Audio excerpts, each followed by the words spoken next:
Hello students, new NCERT से exercise 4.2 start करेंगे इस वीडियो से। क्वेश्चन 1 देखिए, find the roots of the following quadratic equations by factorisation.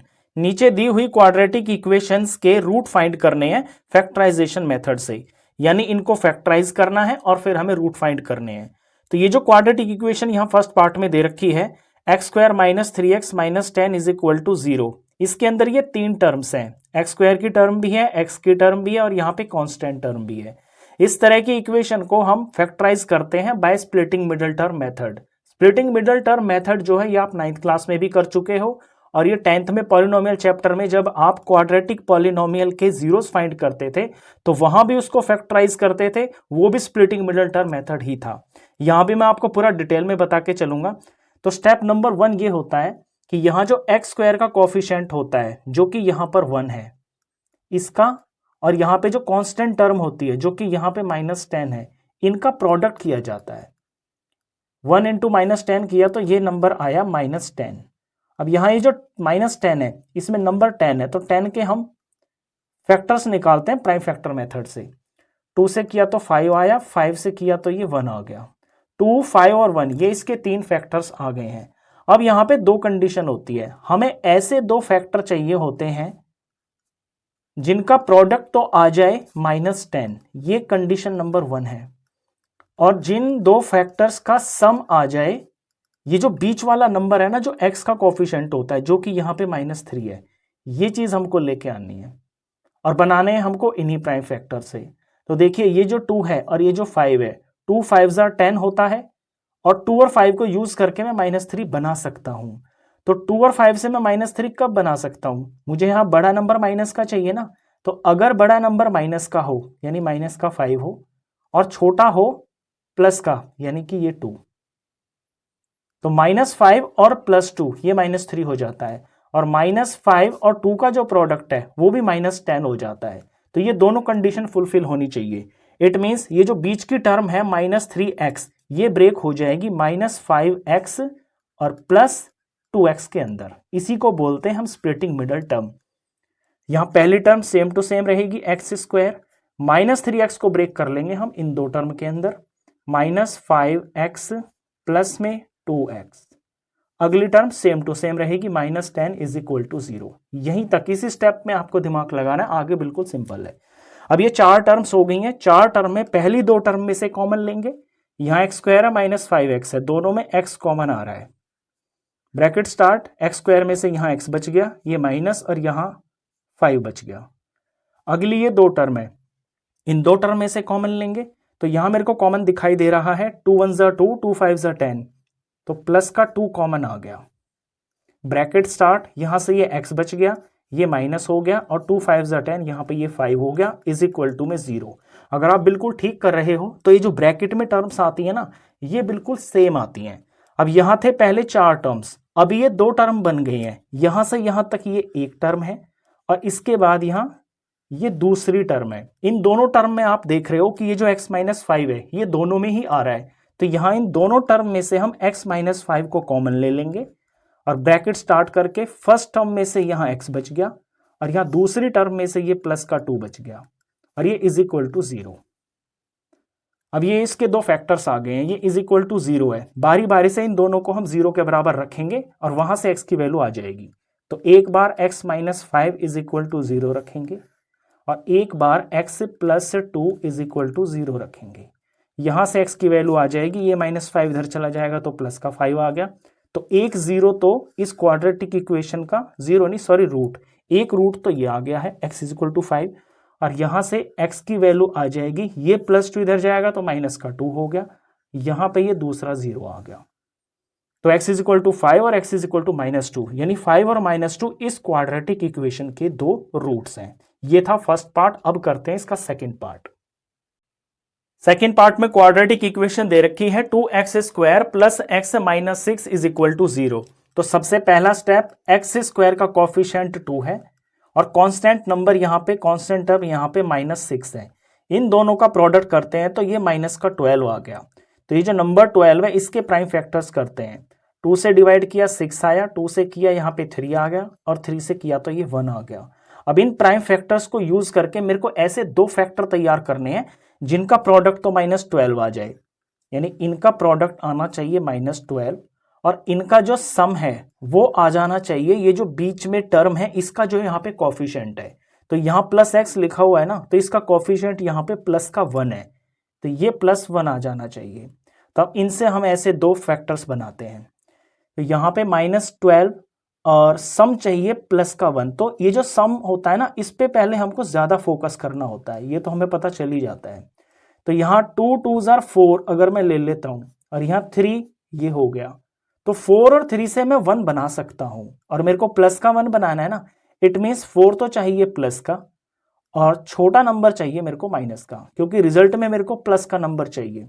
तो 4 -3 प्लस का 1 हो जाता है, यानी 4 का और -3 का जो सम है, यहाँ 4 प्लस माइनस माइनस हो जाएगा ना ये, तो ये 1 आ गया। तो ये मेरे दो नंबर्स पॉसिबल हैं। अगर मैं यहाँ 4 और -3 का प्रोडक्ट करता हूं तो भी ये -12 आ जाएगा। इट मीन्स कि ये नंबर मेरे बिल्कुल ओके हैं। तो ये जो +x है ये दो टर्म में ब्रेक हो जाएगी, एक तो 4x प्लस का और एक -3x, इनमें हम इसको ब्रेक करेंगे।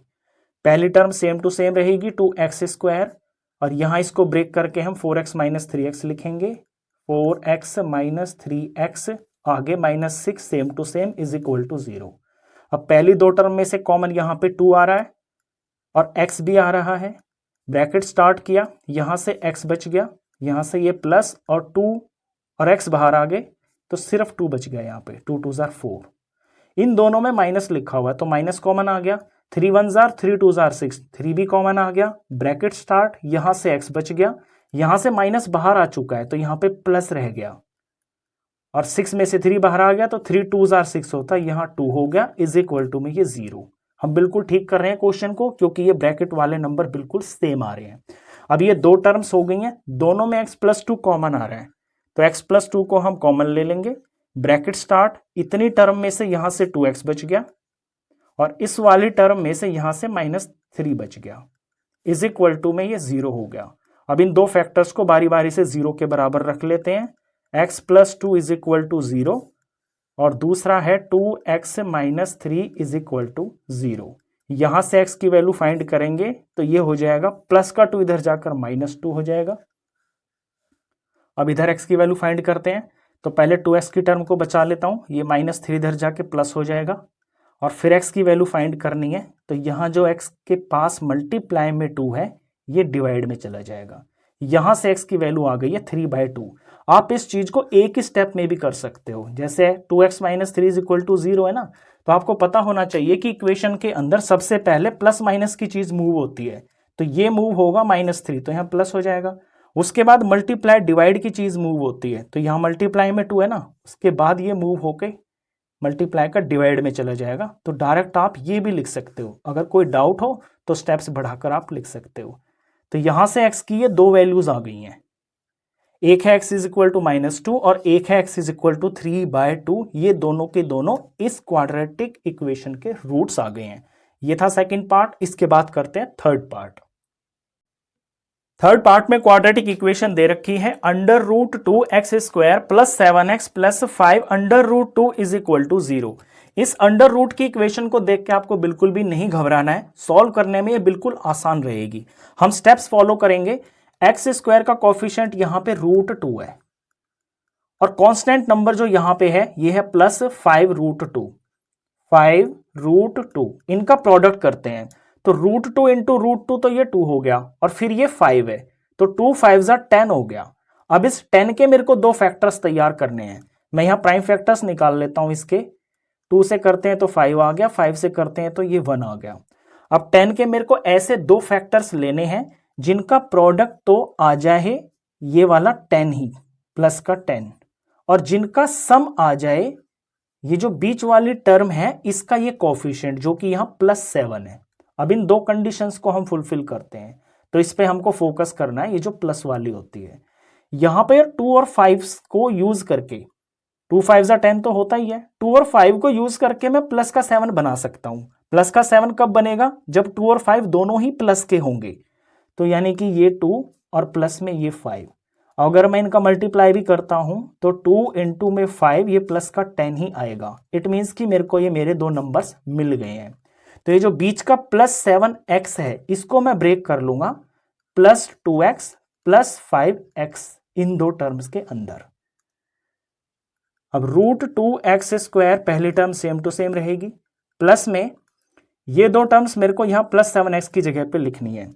ध्यान देना ये जो टर्म्स है ना ये आप आगे पीछे भी लिख सकते हो, आपके आंसर पे कोई फर्क नहीं पड़ेगा। आप स्मार्टली देखोगे तो ऐसे क्वेश्चन पे नजर मार लिया करो कि यहाँ पे √2 है तो यहाँ पे ये जो 2 वाली टर्म है ये थोड़ा ठीक रहेगी, क्योंकि आगे एक 5 भी लिखा हुआ है। तो इसके साथ में अगर हम 5 वाली टर्म को लिखेंगे तो लास्ट में हमें दो दो टर्म का फैक्टर्स निकालना होता है ना, दो टर्म्स को फैक्टराइज, दो टर्म्स में से कॉमन निकालना होता है। तो उस चीज को आप पहले ही ध्यान में रख लिया करो।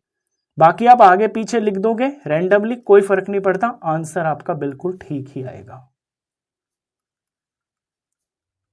तो ये मैंने यही किया है कि 7x को मैंने 2x + 5x में ब्रेक कर लिया। अब यहां पे कॉमन लेने में आपको ध्यान देना है, पहली दो टर्म्स में आपको कॉमन लेना है। यहां पे नंबर पे पहले फोकस कीजिए, ये है √2 और ये लिखा हुआ है 2। 2 कब होता है? 2√2 मल्टीप्लाई में √2 जब हम करते हैं तो 2 बन जाता है। इट मीन्स इस 2 की जगह पे मैं √2 इंटू √2 देख सकता हूं। अब मेरे को अगर मैं इनको देखता हूं तो यहां भी √2 है और यहां भी √2 है। इट मीन्स इन दोनों में √2 कॉमन आ गया, तो √2 मैं कॉमन ले लेता हूं और x² यहां है, x यहां है, तो दोनों में x भी कॉमन आ गया। अब ब्रैकेट स्टार्ट करता हूं तो यहां से √2 और एक x तो बाहर आ गया, तो यहां से एक x बच गया। प्लस में यहां से एक √2 बाहर कॉमन ले चुके हैं और ये वाला x भी बाहर ले चुके हैं, तो सिर्फ और सिर्फ ये वाला √2 बच गया है, तो यहां हम √2 लिख देंगे। यहां तक बिल्कुल क्लियर है। अब आगे चलिए, इन दोनों टर्म में प्लस है तो प्लस साइन कॉमन आ गया, 5 यहां भी है 5 यहां भी है तो 5 भी कॉमन आ गया, इससे अलग और कुछ कॉमन नहीं है। तो ब्रैकेट स्टार्ट किया, यहां 5x में से x बच गया, प्लस का ये प्लस हो गया, यहां 5 √2 में से 5 बाहर है तो √2 बच गया। तो √2 से कोई फर्क नहीं पड़ता अगर आप सिंप्लीफाइड ठीक कर रहे हो। और यहां पे इस तरह से जो नंबर होता है ना आपका नेचुरल नंबर, उसको आप ब्रेक कर लिया करो रूट की मल्टीप्लाई में, तो आपको कॉमन बिल्कुल आसानी से दिख जाएगा। इज इक्वल टू में ये 0 हो गया। अब ये दोनों के दोनों फैक्टर्स जो आए हैं x + √2 x + √2 ये बिल्कुल सेम है, दोनों टर्म में से हम ये कॉमन निकाल लेंगे। x + √2 मैंने कॉमन निकाल लिया और पहली वाली टर्म में से यहां बच गया है √2x और अगली टर्म में से +5 बच गया और इज इक्वल टू में ये 0। अब इन दोनों को बारी बारी से 0 के बराबर फिल करके हम यहां से x की वैल्यू फाइंड कर लेंगे, वही इस क्वाड्रेटिक इक्वेशन के जीरोस होंगे। x + √2 इज इक्वल टू 0 और √2x प्लस में 5 इज इक्वल टू 0। तो यहां से x की वैल्यू आ जाएगी, ये प्लस का √2 जब इस तरफ जाएगा तो -√2 हो जाएगा। तो इस क्वाड्रेटिक इक्वेशन का एक रूट तो आ गया है -√2। दूसरा यहां से निकालते हैं, इस बार मैं डायरेक्ट करता हूं, 2 स्टेप नहीं करूंगा, मेरे को x की वैल्यू फाइंड करनी है। तो पहले प्लस माइनस वाली चीज मूव होती है, ये प्लस का 5 इधर जाएगा तो माइनस का 5 हो गया। फिर x के पास ये मल्टीप्लाई में √2 है, ये दूसरी तरफ जाएगा तो यहाँ पे डिवाइड में चला जाएगा, -5/√2। ये एक x की वैल्यू आ गई है। तो ये दोनों के दोनों इस क्वाड्रेटिक इक्वेशन के रूट्स आ गए हैं। ये था थर्ड पार्ट। इसके बाद करते हैं हम फोर्थ पार्ट। फोर्थ पार्ट में इक्वेशन दे रखी है 2x² - x + 1 में 8 इज इक्वल टू 0। अब ये इक्वेशन में एक जो टर्म है वो अपॉन में दे रखी है, ये एक टर्म अपॉन में है, ये दो टर्म भी हो सकती है अपॉन में, जैसे यहां मैंने एग्जांपल लिया हुआ है, और ये तीनों टर्म में भी अपॉन में हो सकता है। अब इससे आपको बिल्कुल नहीं डरना, इसमें आपको ये जो अपॉन वाली चीज होती है ना, इसको खत्म करके बिल्कुल इक्वेशन को ऊपर ऊपर के नंबरों में तैयार करना होता है। उसका तरीका ये होता है, जैसे जो भी यहाँ पे नीचे अपॉन में लिखे होते हैं डिनोमिनेटर में, उन सभी डिनोमिनेटर का जो है आपको एलसीएम फाइंड करना होता है। अब इस केस में तो बहुत ही आसान है, यहां इसके नीचे तो 1 लिखा हुआ है, इसके नीचे भी 1 है, यहां पे ये 8 है, तो 8 का 1 का एलसीएम तो 8 ही होगा। लेकिन लेट सपोज अगर यहाँ पे ये वाली इक्वेशन होती तो आप फिर 8 का और 4 का एलसीएम निकालते, वो भी 8 ही होता। अगर इस तरह की होती 3, 4 और 8 तो इसका एलसीएम कुछ और आता। तो जो भी एलसीएम आता है वो आप रफ में निकाल लिया करो। यहां तो एलसीएम 8 ही आएगा, तो इस एलसीएम से मैं इस पूरी की पूरी इक्वेशन को बोथ साइड मल्टीप्लाई कर दूंगा। ये स्टेप है, ये ध्यान देना है आपको। पहले सभी के डिनोमिनेटर का एलसीएम फाइंड कर लोगे और उस एलसीएम से ही बोथ साइड मल्टीप्लाई कर दोगे। इससे होता क्या है कि जो अपॉन में टर्म्स होती है ना, जो डिनोमिनेटर होते हैं वो कैंसिल होते हुए चले जाते हैं, फिर सिर्फ और सिर्फ न्यूमिनेटर रह जाता है इक्वेशन के अंदर। अब यहां देखिए कि 8 को जब हम इनसे मल्टीप्लाई करेंगे, फर्स्ट टर्म को करेंगे तो 8 2 16 एक्स स्क्वायर, तो ये हो गया 16 एक्स स्क्वायर। फिर 8 को माइनस एक्स से करेंगे तो ये -8x हो गया, फिर आगे ये प्लस है। और फिर जब इस 8 को मल्टीप्लाई करेंगे हम 1/8 से, तो देखिए ये 8 इससे कट गया, अब यहां पे सिर्फ 1 बच गया। इसी तरह से जब हम एलसीएम लेते हैं डिनोमिनेटर्स का, तो वो सारे के सारे जो डिनोमिनेटर्स होते हैं उनको काटता हुआ चला जाता है। तो ये बन गई है आपकी बिल्कुल साफ सुथरी इक्वेशन। अब इसको हम फॉलो करेंगे, अपना स्टेप्स फॉलो करते हैं। सबसे पहले एक्स स्क्वायर का कोफिशिएंट यहाँ पर 16 है, कांस्टेंट नंबर यहाँ पर 1 है, 16 और 1 का प्रोडक्ट होता है 16। 16 के मेरे को ऐसे दो फैक्टर्स चाहिए जिनका प्रोडक्ट तो आ जाए प्लस का 16 ही, और जिनका सम आ जाए ये बीच वाली टर्म का कोफिशिएंट जो यहाँ पर है -8। इन दो कंडीशंस को मेरे को फुलफिल करना है। अब ये कब आ सकता है, इसके लिए मैं प्राइम फैक्टर की हेल्प ले लेता हूँ। ये जो हम प्राइम फैक्टर करते हैं ना, ये हम जस्ट हेल्प के तौर पे ही करते हैं कि यहां से हमें नंबर साफ दिख जाए। 2 से करते हैं तो 8 आ गया, 2 से करते हैं तो 4 आ गया, और 2 से करते हैं तो 2 आ गया, 2 से करते हैं तो यहां पर ये 1 आ गया।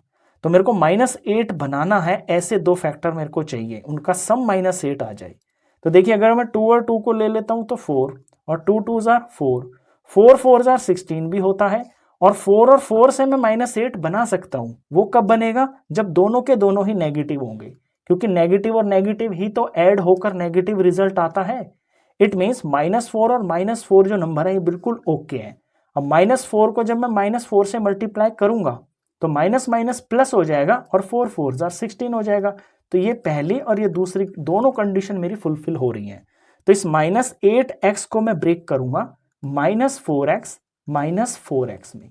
ये मेरे को मेरे दो नंबर मिल गए हैं मिडिल टर्म वाले।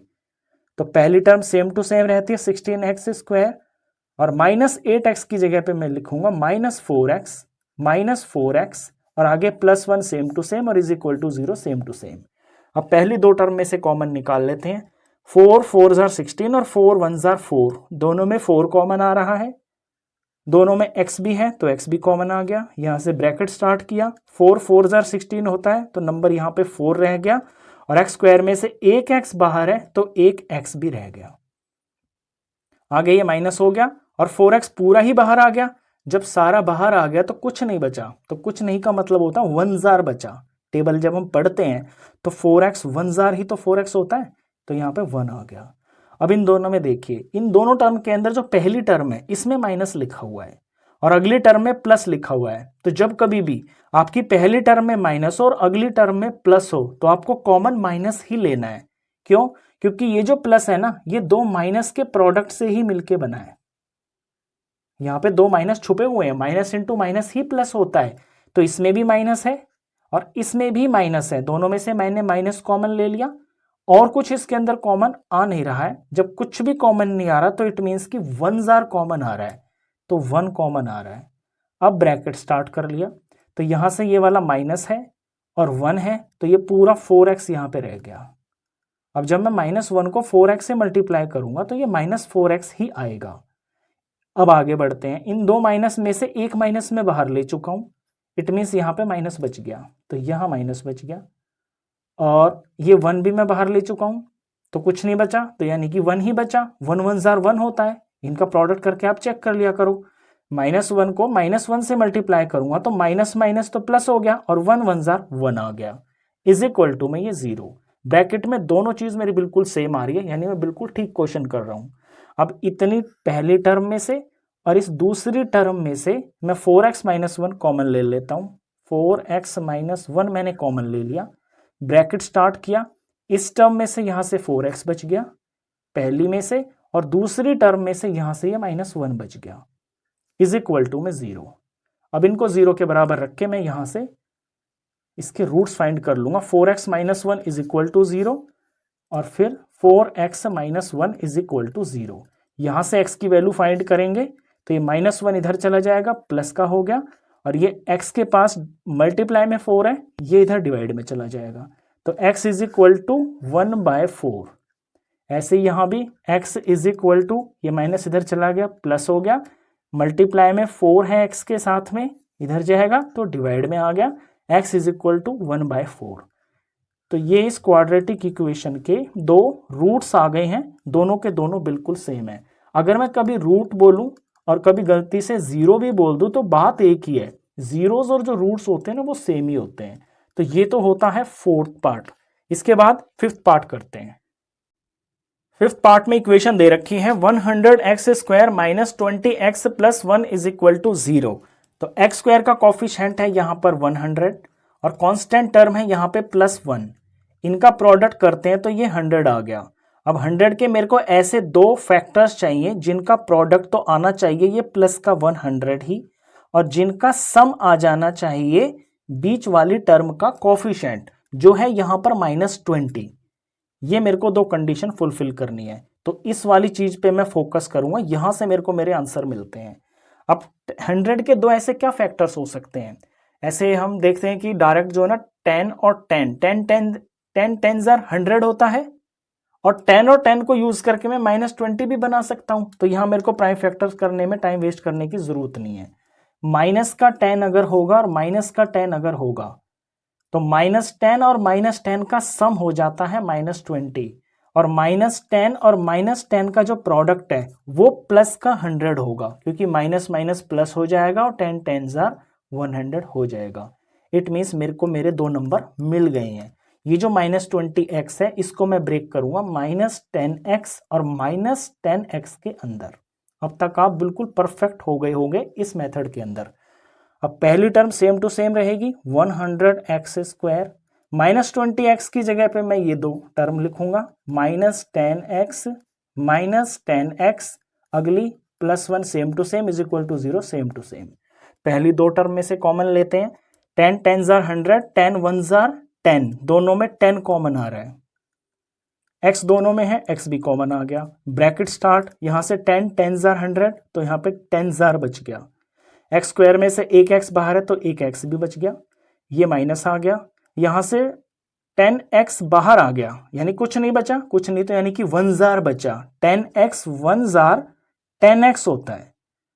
आगे देखिए ये -10x + 1, अब इन दोनों में से मेरे को कॉमन लेना है। लास्ट क्वेश्चन में मैंने बताया था अगर इनमें पहली टर्म में माइनस होता है ना तो फिर आपको माइनस ही कॉमन लेना होता है, और यहाँ पे प्लस है तो ये जो प्लस है ना ये दो माइनस का प्रोडक्ट लिखा हुआ है, ये आप सोच के चलोगे, माइनस इंटू माइनस प्लस होता है।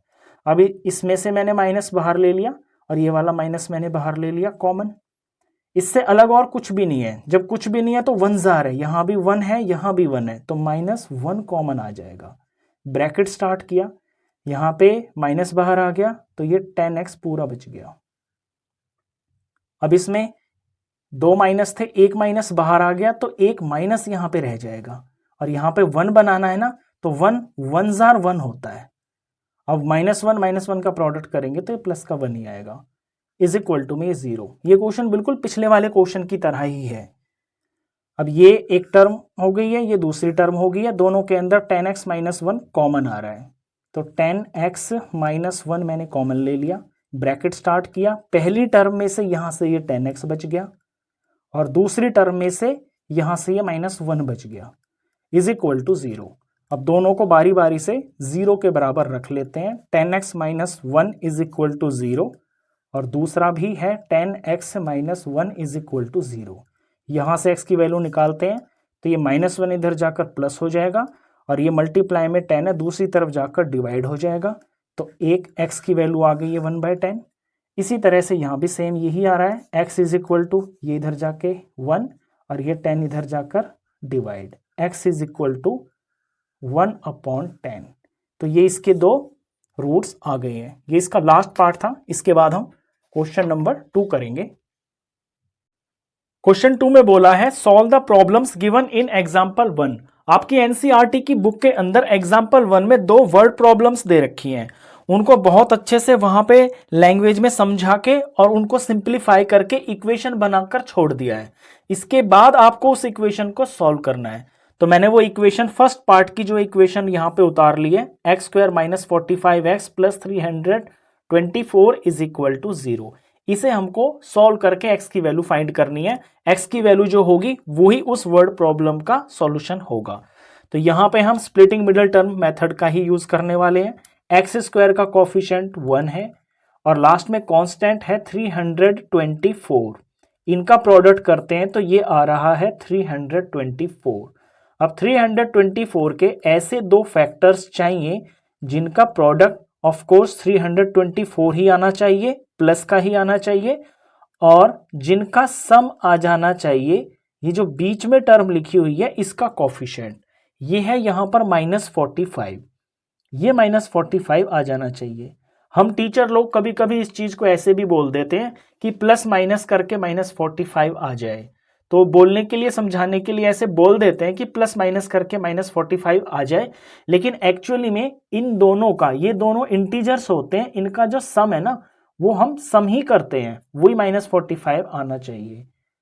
तो अब ऐसे देख लेते हैं कि वो ऐसे दो फैक्टर्स क्या होंगे जो ये दोनों की दोनों कंडीशन फुलफिल कर दें। इसके लिए यहाँ पे हमें प्राइम फैक्टर की हेल्प लेनी पड़ेगी।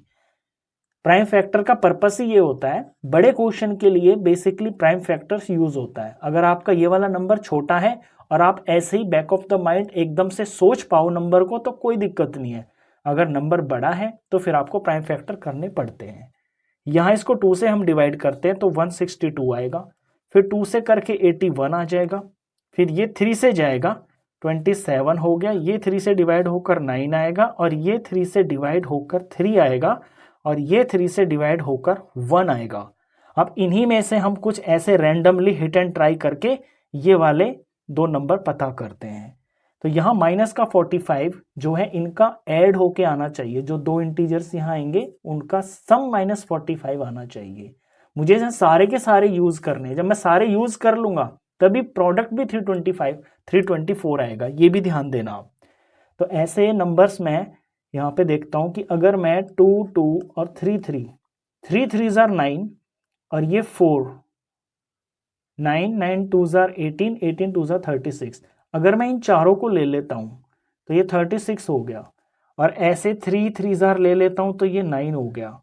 तो 36 और 9 का जो प्रोडक्ट है ना वो 324 ही आएगा, क्योंकि ये है 324 के ही दो फैक्टर्स, और इनका जो सम है ना वो मैं -45 बना सकता हूं। कब बनेगा? वो तब बनेगा जब ये दोनों ही नेगेटिव होंगे। तो माइनस का 36 और माइनस का 9, -36 और -9 का सम -45 होगा, और -36 का और -9 का प्रोडक्ट पॉजिटिव 324 ही आएगा। तो ये मेरे दो नंबर्स मिल गए हैं। तो बीच में जो -45x है इसे मैं ब्रेक करूंगा, -30x सॉरी -36x और -9x के अंदर। तो यहाँ x स्क्वायर को एज इट इज लिखेंगे, -45x की जगह पे ये दो टर्म लिखी जाएंगी, -36x -9x, आगे सेम टू सेम रहेगा, प्लस 324 इज इक्वल टू में ये 0 हो गया। अब पहली दो टर्म में से यहां से कॉमन ले लेते हैं, तो x कॉमन आ रहा है, ब्रैकेट स्टार्ट किया, यहां से x बच गया, ये माइनस बच गया, x बाहर आ गया, तो यहां से ये 36 बच गया। आगे दो टर्म लिखी हुई है, पहली टर्म माइनस की है। मैंने बताया जब पहली टर्म माइनस की होती है तो आपको माइनस कॉमन लेना होता है, और अगली वाली टर्म को जो अगर प्लस हो तो उसको कंसिडर करना होता है। यहाँ पे दो माइनस का प्रोडक्ट हो रहा है, ऐसे लिख भी लिया करो बेशक रफ में। अब दोनों में से माइनस कॉमन आ गया, और 9 है यहाँ पे, और 324 है, और 324 का एक फैक्टर 9 भी होता है, वो हमने यहीं पे देख लिया। इट मीन्स 9 भी कॉमन आ रहा है। अब ब्रैकेट स्टार्ट किया, यहां से x बच गया, यहां से एक माइनस बाहर आ गया, एक माइनस रह गया, और यहां 324 लाने के लिए इसे मल्टीप्लाई करना पड़ेगा 9 को 36 से, क्योंकि 36 इंटू में 9 ही 324 होता है, इज इक्वल टू में ये 0 आ गया। अब x -36 दोनों टर्म में कॉमन आ रहा है, तो x -36 हमने कॉमन ले लिया, ये ब्रैकेट स्टार्ट किया, पहली टर्म में से यहां से ये x बच गया, और अगली टर्म में से यहाँ से -9 बच गया इज इक्वल टू में 0। अब x minus 36 is equal to 0 और दूसरा x minus 9 is equal to में 0। यहाँ से x की वैल्यू आ गई है 36 और यहाँ नेक्स्ट x की वैल्यू आ गई है प्लस का 9। तो ये जो यहाँ वर्ड प्रॉब्लम दे रखी है बुक में एग्जाम्पल नंबर 1 के फर्स्ट पार्ट में, इसके ये दो पॉसिबल आंसर्स हो सकते हैं। ये फर्स्ट पार्ट का था, इसका सेकंड पार्ट भी है। अब सेकंड पार्ट सॉल्व करते हैं। सेकंड पार्ट में इक्वेशन बना के जो छोड़ी हुई है ये है x square minus 55x plus में 750 इज इक्वल टू 0। तो यहां से सिंप्लीफाई करेंगे, इसको सॉल्व करके x की वैल्यू हम फाइंड कर लेंगे। तो x की वैल्यू फाइंड करने के लिए स्प्लिटिंग मिडिल टर्म का यूज करेंगे। एक्स स्क्वायर का कोफिशिएंट 1 है और लास्ट में एक कांस्टेंट नंबर प्लस का 750 है और इनका जब प्रोडक्ट करेंगे तो ये 750 आएगा। 750 के ऐसे दो फैक्टर्स चाहिए जिनका प्रोडक्ट प्लस का 750 ही आ जाए और जिनका सम आ जाए बीच वाली टर्म का कोफिशिएंट जो कि यहां पर है -55। अब क्योंकि ये नंबर बड़ा है तो ये दो फैक्टर पता करने के लिए हमें प्राइम फैक्टर का यूज करना पड़ेगा, उसकी ही हेल्प से हम पता कर पाएंगे। 750 के प्राइम फैक्टर्स करते हैं, पीछे 0 या 2 से चला जाएगा, 375 आ जाएगा। अब ये 3 से डिवाइड हो जाएगा, 3 से डिवाइड करेंगे तो ये 125 आ जाएगा। अब ये 3 से नहीं होगा, ये 5 से डिवाइड हो जाएगा, 25 आ गया। ये 5 से हो जाएगा, 5 आ गया और ये 5 से होकर यहाँ पर 1 आ गया। अब इनको हम हिट एंड ट्राई करते हैं कि इनमें से हम क्या कॉम्बिनेशन बना सकते हैं ताकि हमारी ये दो कंडीशन फुलफिल हो जाए। मेरा मेन फोकस इस पे रहता है, ये जो यहाँ दो इंटीजर लिखने होते हैं ना, इनके सम पे रहता है, यहीं से मेरे को मेरे आंसर मिलते हैं। तो यहाँ पे -55 चाहिए दो फैक्टर्स का सम।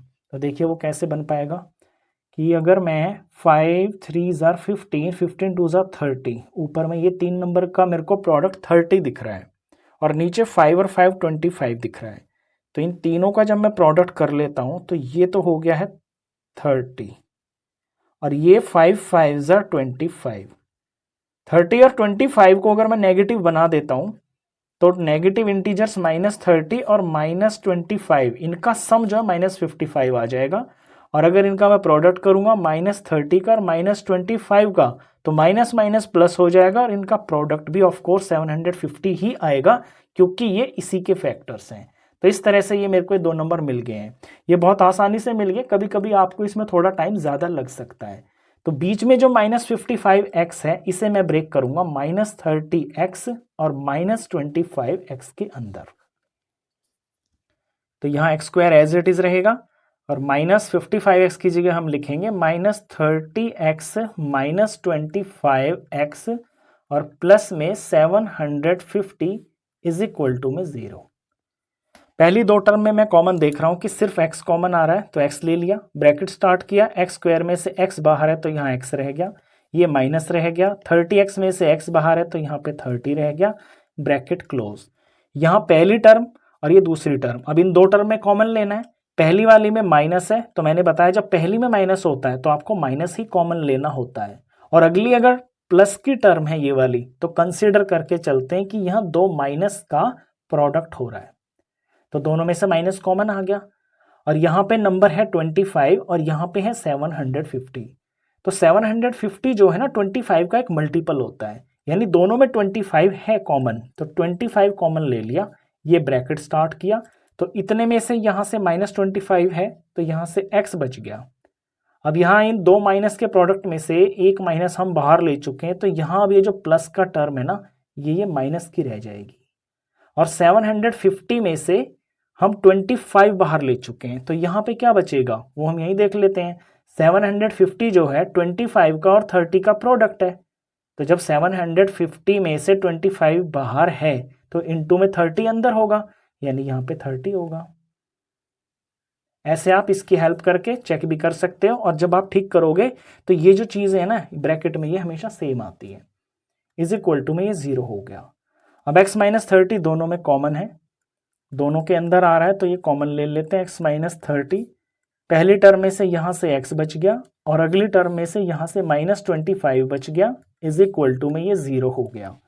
x -30 को नेक्स्ट स्टेप में 0 के बराबर कर लेंगे और फिर x से -25 को इज इक्वल टू 0 के बराबर कर लेंगे।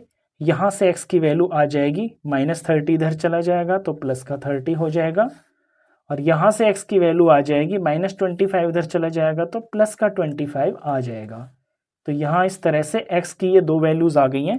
तो ये जो यहाँ वर्ड प्रॉब्लम दे रखी थी क्वेश्चन एग्जाम्पल नंबर 1 के सेकंड पार्ट में, इसके ये दो पॉसिबल आंसर्स हैं। तो ये क्वेश्चन नंबर 2 था, ये क्वेश्चन के आंसर्स थे। अब करते हैं एक्सरसाइज 4.2 से question number 3। Find two numbers whose sum is 27 and product is 182। ऐसे दो नंबर फाइंड कीजिए जिनका सम तो हो 27 और जिनका प्रोडक्ट आए 182। तो यहां पे हमें ये दो नंबर्स फाइंड करने हैं। तो इनमें से पहले नंबर को मैं x लेट कर लूंगा, यहां से क्वेश्चन की शुरुआत होगी।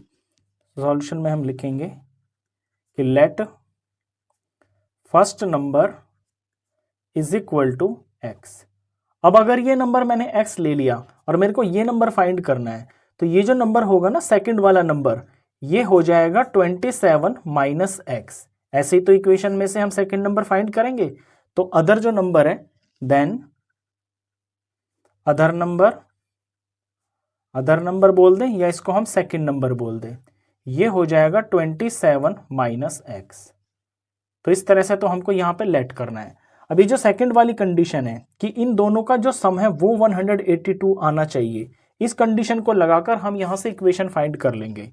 तो according to question, first number और ये जो सेकंड नंबर है, इन दोनों का जो प्रोडक्ट है ये हमें गिवन है 182। अब इसे सिंप्लीफाई करके इक्वेशन बन जाएगी। x को 27 से मल्टीप्लाई करेंगे तो ये 27x हो गया, x को माइनस एक्स से करेंगे तो -x² हो गया, इज इक्वल टू में 182। अब यहाँ पे हम इसको थोड़ा स्टैंडर्ड फॉर्म में लिख लेते हैं, जो x² की टर्म है उससे पहले और फिर x की टर्म को उसके नेक्स्ट में और फिर कांस्टेंट को। तो यहाँ x² की ये टर्म है -x², फिर ये x की टर्म है प्लस 27x, और ये कांस्टेंट 182 दूसरी तरफ से इधर आएगा तो माइनस हो जाएगा, -182 इज इक्वल टू में 0। अब यहाँ जो x² की टर्म है ये नेगेटिव है, ये कभी नेगेटिव नहीं होनी चाहिए। तो इसके नेगेटिव को, माइनस साइन को हटाने के लिए हम क्या करेंगे कि इस इक्वेशन को दोनों तरफ माइनस से मल्टीप्लाई कर देंगे। ऐसा करने पर ये जो साइन है ये प्लस हो जाएगा। जब माइनस को माइनस से मल्टीप्लाई करेंगे तो ये प्लस हो गया, तो ये हो गया x²।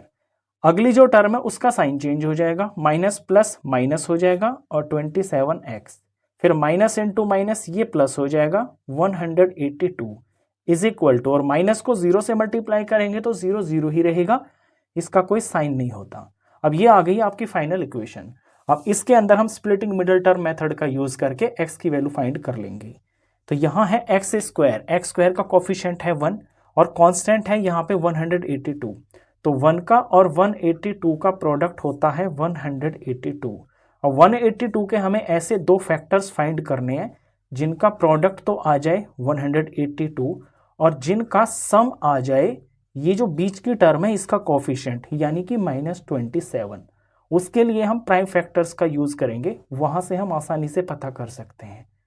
तो 182 के मैं प्राइम फैक्टर्स करता हूं, 2 से इसे मैं डिवाइड करूंगा तो 91 आएगा। अब 91 2 से नहीं होता, 3 से नहीं होता, 5 से नहीं होता, ये 7 से डिवाइड हो जाता है। 7 से डिवाइड करेंगे 13 आ गया। 13 एक प्राइम नंबर है, 13 से ही डिवाइड होकर 1 आ गया। अब इन्हीं को यूज करके मेरे को दो यहाँ पे ऐसे नंबर्स पता करने हैं। तो अगर मैं 2 और 7 को एक साथ मल्टीप्लाई कर देता हूं तो 2 7 14 हो गया और 13 1 ये 13 हो गया। तो 13 और 14 का जो प्रोडक्ट है वो 182 आएगा, यानी 13 और 14 मेरे ऐसे नंबर हो सकते हैं। अब यहां मेरे को जो इनका सम है वो -27 चाहिए। तो ये दोनों के दोनों अगर नेगेटिव होंगे तब जाकर ये -27 आएगा। -14 में जब ऐड करेंगे -13, तो नेगेटिव नेगेटिव दोनों ही नेगेटिव है तो ये ऐड हो जाएंगे, -27 आएगा। और -14 को जब -13 से मल्टीप्लाई करेंगे तो माइनस माइनस प्लस हो जाएगा, तो आंसर आपका जो प्रोडक्ट आएगा ये प्लस का 182 आएगा। इट मीन्स -14 और -13 ये मेरे दो रिक्वायर्ड नंबर्स है जो यहाँ पे काम आएंगे। तो -27x को मैं ब्रेक करूंगा -14x और -13x के अंदर। First term same to same रहेगी x², यहाँ -27x की जगह पे इन दो टर्म्स को लिखना है, तो पहले लिख देते हैं -14x और फिर -13x आगे +182 as it is equal to में ये 0। अब पहली दो टर्म में से कॉमन लेते हैं, वो x आ रहा है, x कॉमन ले लिया, यहाँ से ब्रैकेट स्टार्ट, इस टर्म में से x बच गया, ये फिर माइनस हो गया, x यहाँ से बाहर है, यहाँ से 14 बच गया। अगली दो टर्म में से कॉमन लेते हैं, तो पहली टर्म यहाँ पे माइनस की है और ये प्लस की है। जब यहाँ पहली टर्म माइनस की होती है तो हम माइनस ही कॉमन लेते हैं, माइनस कॉमन ले लिया और यहाँ पे ये 13 है, 13 भी कॉमन आ जाएगा क्योंकि 13 और 14 का प्रोडक्ट ही 182 है। अब यहाँ से ब्रैकेट स्टार्ट किया तो ये x बच गया। अब प्लस की जगह यहाँ पे माइनस आएगा क्योंकि जो प्लस होता है वो दो माइनस का प्रोडक्ट होता है। अगर इनमें से हमने एक बाहर ले लिया तो अब यहाँ पे माइनस रहेगा और 13 को 14 से मल्टीप्लाई करने पर 182 आता है। माइनस इंटू माइनस देखिए प्लस हो गया और 13 इंटू 14 182 हो गया इज इक्वल टू में 0। अब x माइनस 14 इन दोनों टर्म में कॉमन आ रहा है, तो x माइनस 14 मैंने कॉमन ले लिया। पहली टर्म में से यहाँ से ये x बच गया, अगली टर्म में से यहाँ से -13 बच गया इज इक्वल टू में 0। ये दो फैक्टर्स आ गए हैं, इन्हें इज इक्वल टू 0 रख के हम x की वैल्यूज फाइंड करेंगे। तो एक बार x minus 14 is equal to 0 रखेंगे और एक बार x minus 13 is equal to 0 रखेंगे। यहाँ से x की वैल्यू आ जाएगी, ये -14 इधर जाकर प्लस हो जाएगा और यहाँ से x की वैल्यू आ जाएगी, ये -13 इधर जाकर प्लस का 13 आ जाएगा। तो ये मेरे दो नंबर आ गए हैं। ये जो x है, x की दो वैल्यूज आई हैं और x मैंने यहाँ पे माना हुआ है पहला नंबर, तो इसके मेरे पॉसिबल दो केस हो सकते हैं। यहाँ से देखिए, if first number is equal to 14, मैं पहले 14 को फर्स्ट नंबर लेकर सेकंड नंबर फाइंड करूंगा, फिर मैं 13 को फर्स्ट नंबर लेकर सेकंड नंबर फाइंड करूंगा। If first number is equal to 14 then second number, तो फिर सेकंड नंबर हो जाएगा 27 माइनस 14 यानी कि 13। और अगर मैं फर्स्ट नंबर को लेता हूं 13, if first number is equal to 13 then फिर सेकंड नंबर हो जाएगा 27 माइनस 13, तो ये आ गया है 14। तो यानी 13 14 13 14, ये फर्स्ट और सेकंड ये आगे पीछे हो सकते हैं। मेन हमारे आंसर यही है, जो हमें नंबर्स फाइंड करने हैं वो 13 और 14 ही है। तो आंसर में हम ऐसे लिखेंगे, देयरफॉर नंबर्स आर 13 एंड 14। ये इसका आंसर है। ये क्वेश्चन नंबर था 3। इसके बाद करते हैं हम क्वेश्चन नंबर 4। क्वेश्चन 4 देखिए, find two consecutive positive integers. दो कॉन्जिक्यूटिव पॉजिटिव इंटीजर्स फाइंड कीजिए। पहले कॉन्जिक्यूटिव का मतलब समझिए, कॉन्जिक्यूटिव होते हैं लगातार आने वाले नंबर्स, जैसे 13 के बाद 14 आता है, 14 के बाद 15 आता है, तो 14 और 15 को हम कॉन्जिक्यूटिव नंबर्स बोलेंगे। अब यहाँ पे पॉजिटिव इंटीजर्स चाहिए, यानी ये प्लस के नंबर होने चाहिए। कैसे होने चाहिए? सम ऑफ हुज स्क्वायर इज 365, यानी ये जो इंटीजर होगा इसका स्क्वायर और जो सेकंड वाला इससे जो नेक्स्ट इंटीजर होगा उसका स्क्वायर और इनका जो सम है वो होना चाहिए 365। तो इन दोनों को आपको फाइंड करना है। तो इनमें जो पहला वाला इंटीजर है इसको मैं लेट कर लेता हूं, let first integer is equal to में x, देन नेक्स्ट इंटीजर। अब इससे जो अगला होगा उसकी वैल्यू एक एक्स्ट्रा होगी। अगर 14 के बाद 15 आता है, 29 के बाद 30 आता है, तो जो अगला इंटीजर होता है पॉजिटिव इंटीजर उसकी वैल्यू एक एक्स्ट्रा होती है। अगर हमारा पहला x है तो इससे एक एक्स्ट्रा को हम लिखेंगे x प्लस 1। तो ये तो हो गए हमारे दो कॉन्जिक्यूटिव पॉजिटिव इंटीजर्स। अब इस कंडीशन को हम लगा देंगे और इक्वेशन फाइंड कर लेंगे। According to question, first integer का स्क्वायर और इसमें सम करना है सेकंड इंटीजर का स्क्वायर जो कि x प्लस 1 है। इन दोनों का स्क्वायर का जो सम है ये हमें बराबर दिया हुआ है 365। अब सिंप्लीफाई कर लेते हैं स्पीड से। x का स्क्वायर करेंगे तो ये x स्क्वायर हो गया। यहाँ पे a plus b whole square की आइडेंटिटी लग रही है। a plus b whole square होता है a स्क्वायर प्लस में b स्क्वायर प्लस में 2ab। तो यहाँ आइडेंटिटी लगाते हैं। ये पहला नंबर है x, तो x का स्क्वायर हो गया। सेकंड नंबर है यहाँ पर 1, तो 1 का स्क्वायर हो गया। फिर प्लस आ गया, फिर ये 2 आ गया। पहला नंबर x है और दूसरा वाला यहाँ पे 1 है। सिंपली यहाँ पे मैंने इसको एक्सपेंड कर दिया है इस आइडेंटिटी में, और इज इक्वल टू में ये 365 के बराबर है। अब एक्स स्क्वायर और ये एक्स स्क्वायर ये लाइक टर्म्स हैं, इनके कोफिशिएंट 1 और इसका भी 1 है, तो ये हो गया है 2x स्क्वायर। यहाँ पे 1 का स्क्वायर 1 ही होता है, तो ये प्लस में 1 हो गया। फिर आगे प्लस 2 को x से मल्टीप्लाई करेंगे 2x हो गया, और 1 से मल्टीप्लाई करेंगे तो 2x ही हो गया, प्लस में 2x हो गया, और इज इक्वल टू में आगे ये 365 है। अब यहाँ इस इक्वेशन को थोड़ा स्टैंडर्ड फॉर्म में कर लेते हैं। सबसे पहले हम एक्स स्क्वायर की टर्म को लिखते हैं, वो यहाँ पर ये 2x स्क्वायर है, तो 2x स्क्वायर को सबसे पहले लिखेंगे। उसके बाद x की टर्म को लिखेंगे, वो यहाँ पर एक ही है 2x, तो अब इस 2x को लिखेंगे। इसके बाद कांस्टेंट नंबर लिखा जाता है, वो लेफ्ट साइड में यहाँ प्लस का 1 है और राइट साइड में यहाँ 365 है। जब ये इधर से इस तरफ आएगा तो ये माइनस हो जाएगा, तो यहाँ माइनस 365 लिखेंगे, उधर कुछ नहीं बचा, इज इक्वल टू में 0 हो गया। नेक्स्ट स्टेप में ये जो कॉन्स्टेंट्स हैं इनको थोड़ा सिंप्लीफाई कर लेते हैं।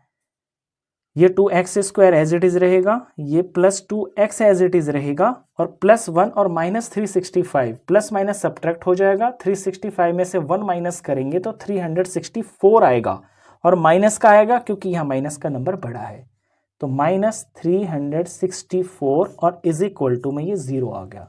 तो ये बन गई है प्रॉपर क्वाड्रेटिक इक्वेशन। अब इस इक्वेशन के अंदर आप ये देख रहे हो कि यहाँ पे जो ये तीनों टर्म्स है ना, ये 2 से पूरी पूरी डिवाइड हो रही हैं। तो जब ऐसा होता है तो आप पूरा पूरा डिवाइड करके इक्वेशन को थोड़ा उसके नंबर्स को छोटा कर सकते हो, उससे सिंप्लीफिकेशन और आसान हो जाती है। तो इस केस में मैं क्या करूंगा कि लेफ्ट साइड और राइट साइड दोनों साइड्स को मैं 2 से डिवाइड कर दूंगा। ये सारा का सारा 2 से मैंने डिवाइड कर दिया, और इधर में ये भी मैं सारा 2 से डिवाइड कर दूंगा। अब जब इधर में हम 2 से डिवाइड करेंगे तो इसकी जो तीनों टर्म्स हैं ये बारी बारी से इस 2 से डिवाइड होंगी। जब 2x स्क्वायर को 2 से डिवाइड करेंगे तो ये 2 से 2 कट जाएगा, यहाँ बचेगा सिर्फ x स्क्वायर। आगे प्लस ये 2x 2 से डिवाइड होगा तो 2 से 2 कट जाएगा, यहाँ सिर्फ x बचेगा। आगे ये माइनस है, और 364 को जब 2 से डिवाइड करेंगे, 364 को जब 2 से डिवाइड करेंगे तो ये वैल्यू आएगी 182, तो यहाँ माइनस साइन इसका है और नंबर आ जाएगा 182 इज इक्वल टू में 0 को किसी से भी डिवाइड करो, इस पे कोई फर्क नहीं पड़ता, ये 0 ही रहेगा। अब ये क्वाड्रेटिक इक्वेशन बन गई है, ये नंबर में थोड़ी छोटी है तो इसे सिंप्लीफाई करना थोड़ा आसान हो जाएगा। अब इसके बाद हम स्प्लिटिंग मिडल टर्म का मेथड यहाँ पे यूज करते हैं। तो यहाँ एक्स स्क्वायर का कोफिशिएंट है 1, और यहाँ जो कांस्टेंट नंबर लिखा हुआ है वो है माइनस 182, इनका प्रोडक्ट होता है माइनस 182। अब माइनस 182 के ऐसे दो फैक्टर्स हमको फाइंड करने हैं जिनका प्रोडक्ट ऑफ कोर्स माइनस 182 आए, लेकिन जिनका सम जो है वो आ जाना चाहिए ये जो बीच में यहाँ टर्म लिखी हुई है मिडल टर्म, इसके कोफिशिएंट के बराबर, जो कि यहाँ +1 है, यानी ये +1 आना चाहिए। अब ये 182 हमें पिछले क्वेश्चन में भी मिला था, वहां पे दो ऐसे नंबर आए थे 13 और 14, तो यहाँ 13 और 14 का हम यूज कर सकते हैं क्योंकि 13 को 14 से मल्टीप्लाई करके 182 आता है। अब इनमें मेरे को जो बड़ा नंबर है ना वो प्लस का लेना पड़ेगा और छोटे को मेरे को माइनस लेना पड़ेगा। तो प्लस तो ले लेंगे 14 और छोटा जो 13 है इसे ले लेंगे हम -13। इससे होगा क्या कि प्लस और माइनस साइन नेगेटिव आ जाएगा, तो इनका जो प्रोडक्ट है वो नेगेटिव 182 आएगा, और प्लस का 14 और माइनस का 13 ये प्लस का 1 आएगा। तो +14 और -13 मेरे दो रिक्वायर्ड नंबर है जिसमें मैं इस मिडिल टर्म को ब्रेक करूंगा। तो ये एक्स स्क्वायर हो गया, इस x को मैं ब्रेक करूंगा +14x और -13x के अंदर, आगे -182 as it is equal to में ये 0 हो गया। पहली दो टर्म में से कॉमन मैं देख रहा हूँ x है तो x कॉमन ले लिया, ये ब्रैकेट स्टार्ट, फिर इसमें से ये एक x बच गया, आगे ये प्लस है, 14x में से x बाहर है तो यहाँ पे 14 बच गया। इन दोनों में माइनस आ रहा है तो एक तो माइनस कॉमन आ गया, फिर यहाँ 13 1 13 होता है और 13 इंटू में 182, सॉरी 13 इंटू में 14, ये 182 होता है, यानी 13 दोनों में कॉमन आ रहा है तो 13 भी कॉमन ले लिया। ब्रैकेट स्टार्ट, यहाँ से x बच गया, ये माइनस बाहर आ गया तो यहाँ प्लस हो गया और यहाँ पे 14 आ गया। ये 182 जो है ये 13 इंटू में 14 के बराबर होता है, तो यहाँ 14 बच गया, 13 क्योंकि बाहर है, इज इक्वल टू में 0। ठीक कर रहे हो तो ब्रैकेट में ये जो नंबर आते हैं ये हमेशा सेम आते हैं। अब ये दो टर्म है, यहाँ से यहाँ तक और यहाँ से यहाँ तक, दोनों में x प्लस 14 कॉमन आ रहा है, तो x प्लस 14 मैंने कॉमन ले लिया। ब्रैकेट स्टार्ट, पहली टर्म में से यहाँ से ये x बच गया और आगे ये माइनस 13 बच गया अगली टर्म में से, और इज इक्वल टू में ये 0 हो गया। अब इन दोनों को बारी बारी से 0 के बराबर फिल करते हैं। x plus 14 is equal to 0 और फिर x minus 13 is equal to 0। यहाँ से x की वैल्यू निकल के आती है, ये प्लस 14 इधर जाएगा तो माइनस का 14 आ जाएगा।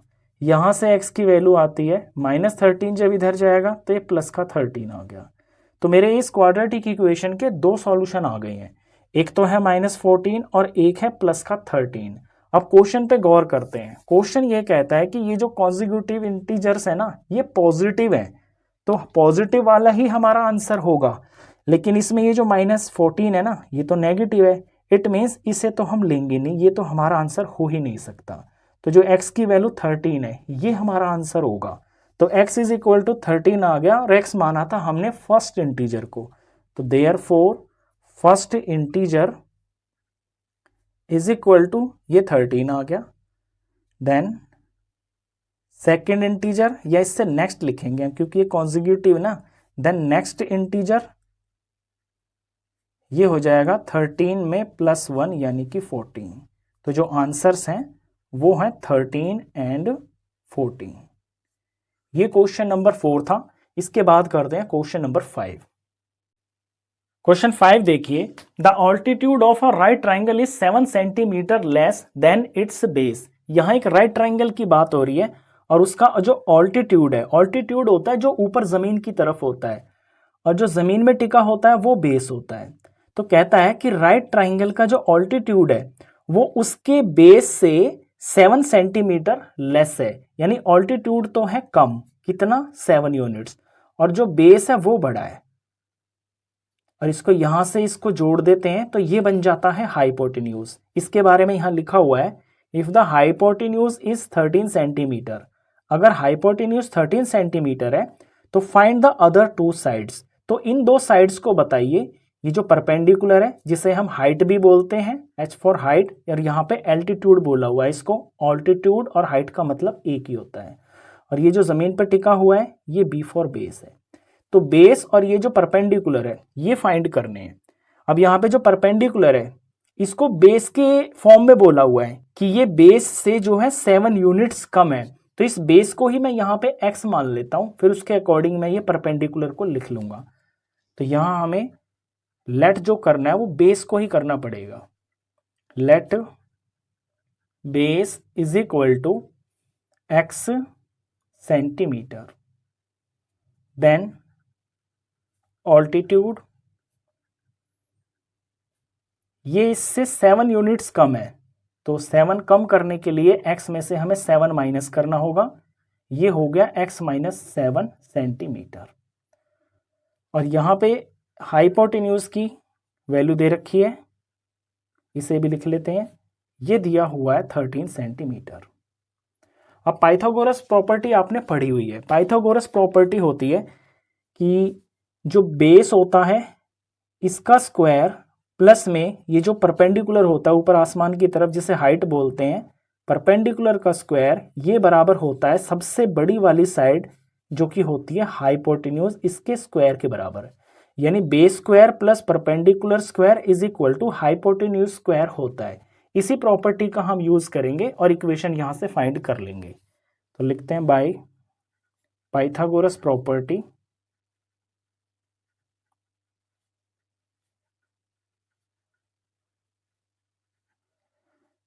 बी फॉर बेस, बेस का स्क्वायर, प्लस में P फॉर परपेंडिकुलर, इसका स्क्वायर, और इनका सम बराबर होता है H फॉर हाइपोटेन्यूज, इसके स्क्वायर के बराबर।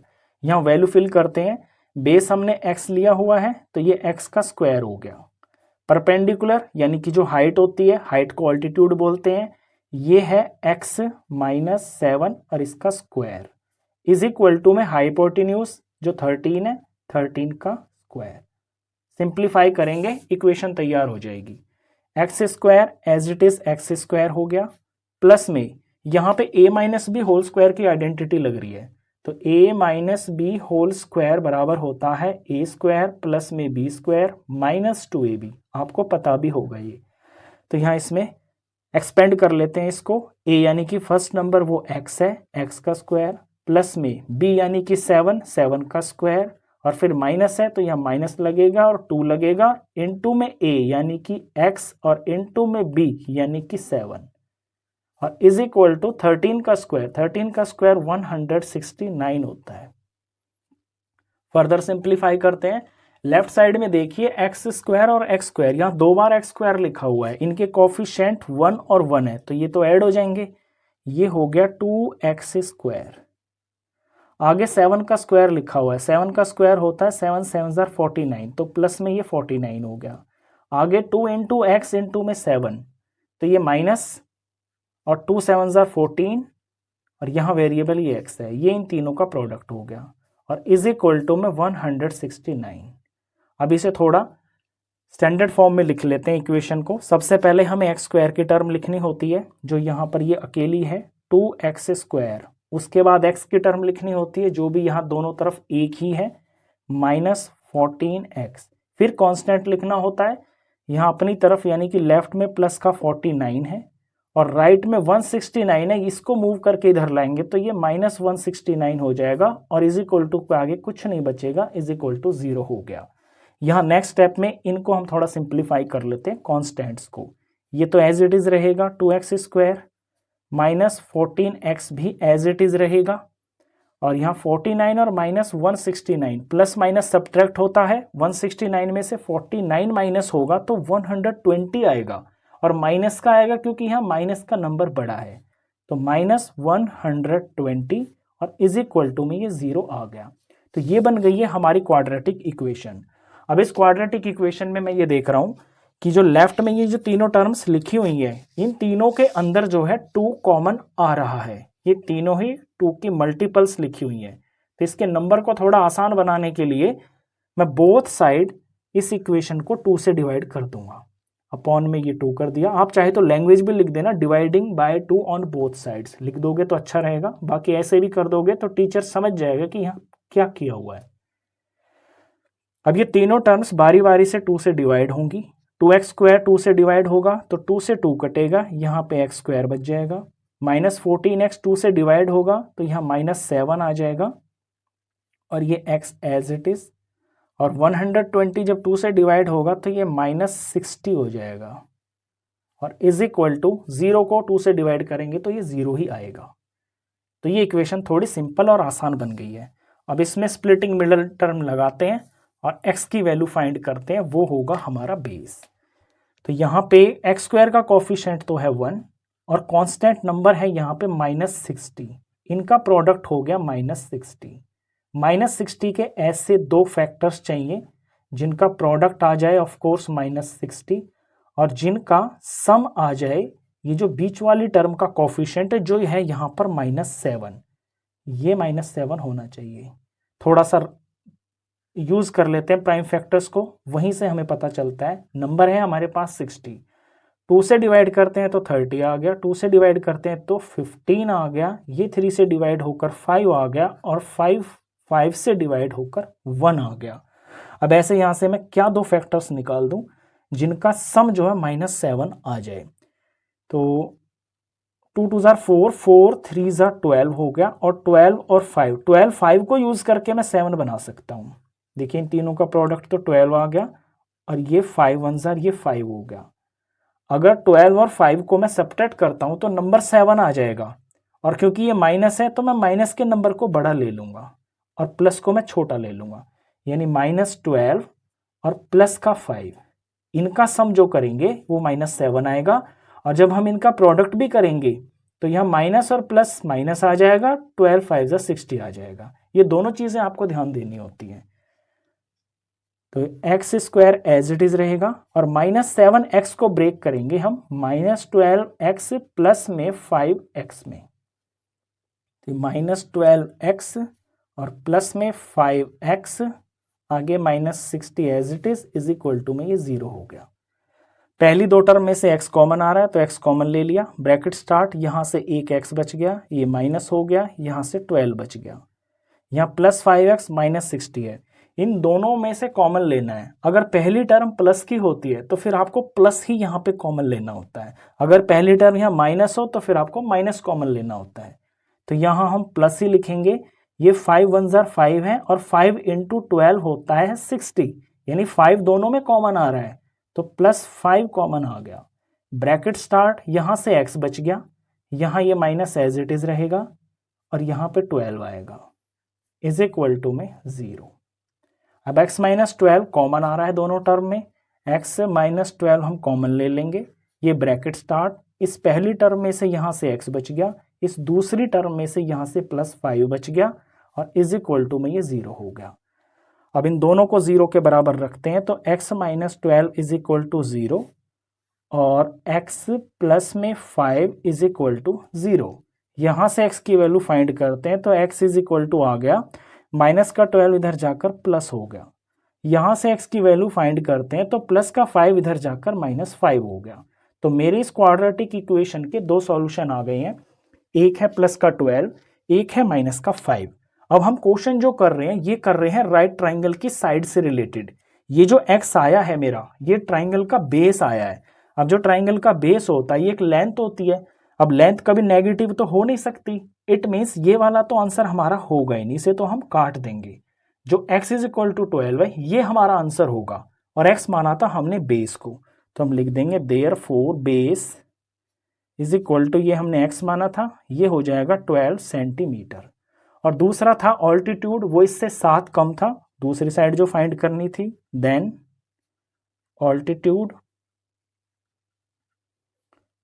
ये थी x -7, यहाँ पे x की जगह 12 -7 यानी कि ये आ गया है 5 सेंटीमीटर।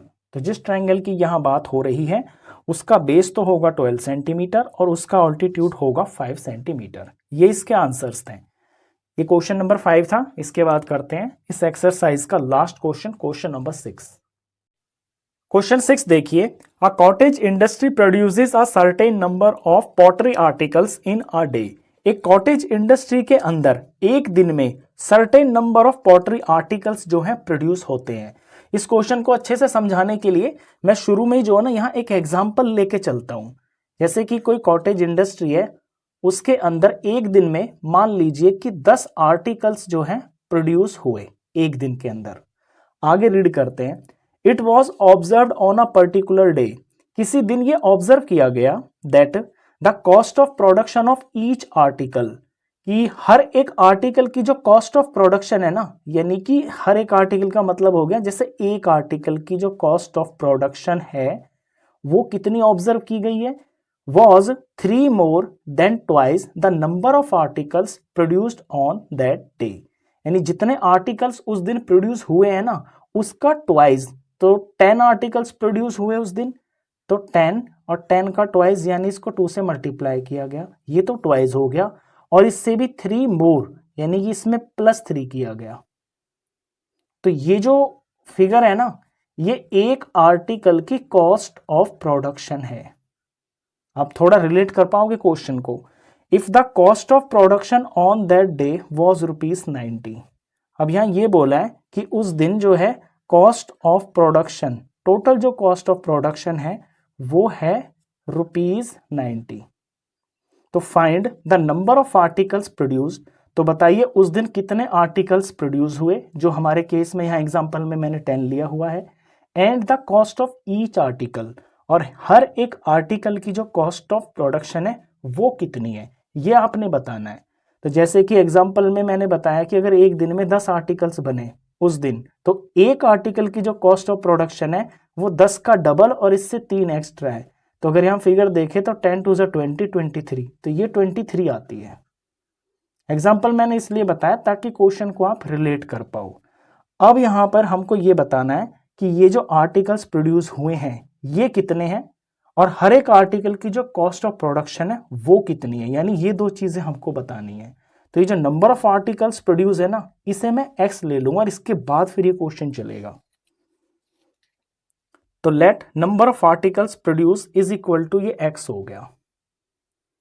फिर then cost of production of each article, तो फिर हर एक आर्टिकल की जो कॉस्ट ऑफ प्रोडक्शन है ना वो इसका डबल से 3 एक्स्ट्रा, यानी ट्वाइस ऑफ x, और इसमें भी +3, और ये रुपीज में दिया हुआ है तो इसमें हम यहां रुपीज भी लगाएंगे, ये रुपीज हो गया। ये दो चीजें आपको समझ में आ गई। अभी जो 90 रुपीज है, इस 90 रुपीज को आपने समझना है। जैसे हमारे इस केस के अंदर जो है 10 आर्टिकल्स प्रोड्यूस हुई थी एक दिन में, और एक आर्टिकल का जो कॉस्ट ऑफ प्रोडक्शन आया था वो आया था 23।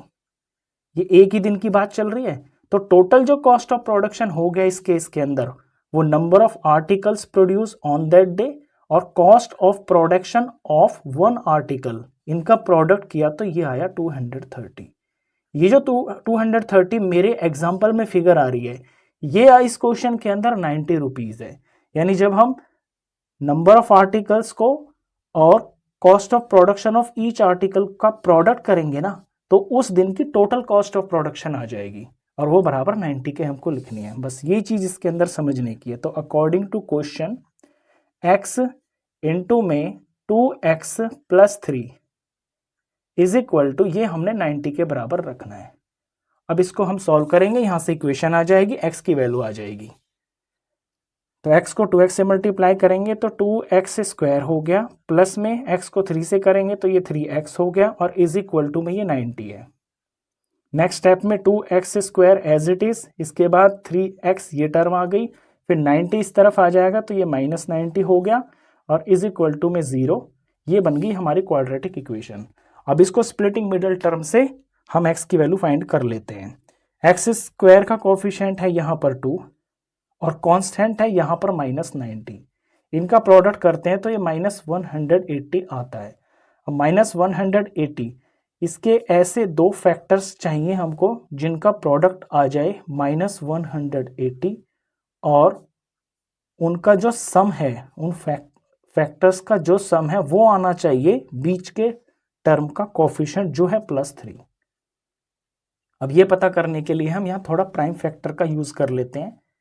तो नंबर 180 है, 2 से डिवाइड करेंगे तो 90 आ गया, 2 से किया तो 45 आ गया, और फिर 3 से चला जाएगा तो ये 15 आ गया, ये 3 से जाएगा तो ये 5 आ गया, और 5 से ही डिवाइड होता है।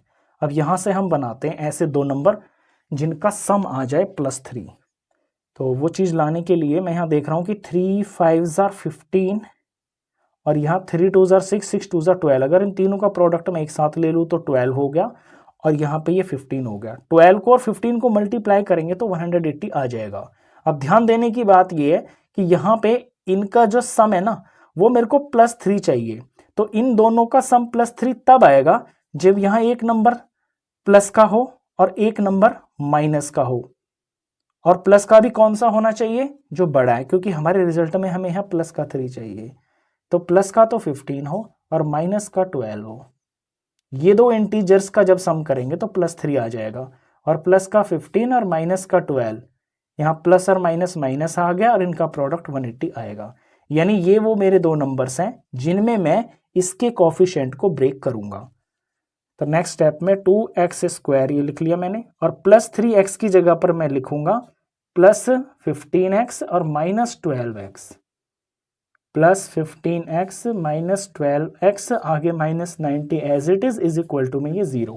पहली दो टर्म में से देखते हैं कॉमन क्या आ रहा है। तो सिर्फ x ही दिख रहा है मेरे को, तो x बाहर ले लिया, ब्रैकेट स्टार्ट, यहाँ से 2 रह गया और एक इसमें से x रह गया, ये प्लस रह गया, x बाहर आ गया तो यहाँ से ये 15 रह गया। अगली दोनों टर्म के अंदर मैं देख रहा हूँ कि माइनस साइन है तो माइनस कॉमन आ गया। फिर इनके अंदर ये 12 और ये 90 है, इनके अंदर जो है कॉमन हम ले सकते हैं 6 2s are 12 होता है, और 6 इंटू में 15 जो है वो 90 होता है। तो 6 इनके अंदर हाईएस्ट कॉमन आ रहा है, तो 6 मैंने कॉमन ले लिया, ये ब्रैकेट स्टार्ट कर, और ये 6 2s are होता है 12, और ये x भी आ गया यहाँ पर। आगे से माइनस बाहर है, 6 भी बाहर है, तो 6 इंटू 15 होता है 90, तो यहाँ से प्लस 15 रह गया। सही कर रहे हैं, तो ये दोनों ब्रैकेट बिल्कुल सेम आते हैं। आगे इज इक्वल टू 0।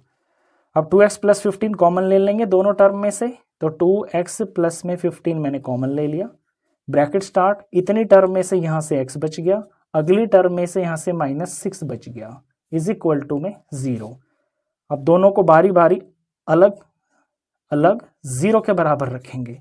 पहले 2x plus 15 is equal to 0 रखेंगे, यहाँ से एक x की वैल्यू आएगी, और फिर x माइनस 6 को 0 के बराबर रखेंगे, यहाँ से एक x की वैल्यू आएगी। इधर देख लेते हैं क्या वैल्यू आ रही है। यहाँ से x की वैल्यू आएगी, ये प्लस 15 इधर जाकर माइनस हो जाएगा, और यहाँ मल्टीप्लाई में जो 2 लिखा हुआ है ये दूसरी तरफ जाकर हो जाएगा डिवाइड में, तो इसको हम यहाँ डिवाइड में लिख देंगे। यहाँ से x की वैल्यू आ जाएगी -6, इधर जाकर प्लस हो जाएगा, तो x इज इक्वल टू 6 आ गया। तो यहाँ क्वाड्रेटिक इक्वेशन को सॉल्व करने के बाद में x की मेरे पास यहाँ पे 2 वैल्यूज आई हैं, एक है -15/2 और एक है यहाँ पर 6। अब अपने क्वेश्चन पे हम ध्यान देते हैं कि ये जो x है ये एक्चुअली आया क्या है। जो x हमने यहाँ पे लिया था वो था नंबर ऑफ आर्टिकल्स प्रोड्यूस, यानी एक दिन में कितना कितना आर्टिकल, कितने आइटम जो है प्रोड्यूस किए गए थे। अब जो आइटम है वो कभी भी नेगेटिव तो हो नहीं सकती, माइनस में नहीं हो सकती ना वो। इट मीन्स ये जो चीज़ है ये तो वैसे ही कैंसिल हो गई, क्योंकि यहाँ पे नेचुरल नंबर होना चाहिए, ये गिनती है किसी चीज़ की, तो इसे तो क्रॉस कर दोगे आप, तो फिर ये आपका आंसर होगा। तो x इज इक्वल टू 6 ये आंसर होगा। अब इसको हम लिख देते हैं, Therefore number of articles produced, ये हमने x माना हुआ था और ये आ गया है 6। तो एक चीज तो हमने ये बतानी थी, दूसरा हमने ये भी बताना था cost of production of each article.